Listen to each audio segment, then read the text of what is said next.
আমি এখানে এই যে আসার পরে এই তালা গেটের তালা খোলার পরে দেখি যে ড্রয়ারগুলো সব এলোমেলো।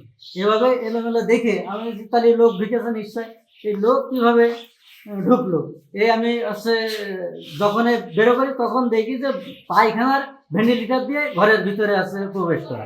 ওই 3 তলায় কাপড় বেঁধে সেই কাপড় দিয়ে নেমেছে, নেমে এই যে পায়খানার ভেন্টিলেটর দিয়ে ঘরের ভিতরে প্রবেশ করেছে।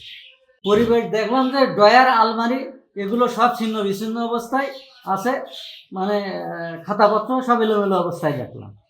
টাকা ছিল 1,12,782 টাকা। টাকাটাই নিয়েছে, তাছাড়া অন্য কোনো কাগজপত্রও নিইনি কি অন্য কোনো জিনিসও নিইনি, শুধু টাকাটাই নিয়েছে।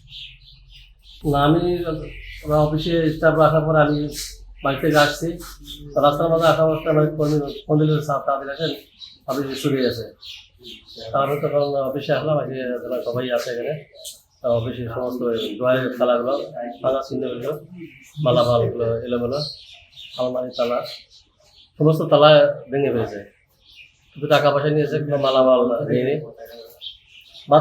বাথরুমে ভেন্টিলেটর দিয়ে আমার খেলনার যে পতাকা 3 তলায় বেঁধে জুড়ে নামছে।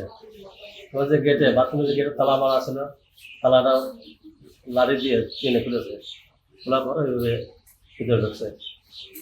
এই যে আর্জেন্টিনার পতাকা, এই যে এই টাঙ্গাইলো কিটা আর্জেন্টিনার পতাকা, এই পতাকা পতাকাটা এখানে ছিল আর এটা সাইডে ছিল, এইটা এখানে ছিল, এটা সামনে না এই লাম্বাটা নিয়ে গেছে, লাম্বারে এইখানকার পতাকা নিয়ে গেছে পিছনে, আর এই যে খাটোটা এই যে এই খাটোটা এই পাশে, এটা কোন এই লাম্বাটা ওখানে ঝলছে।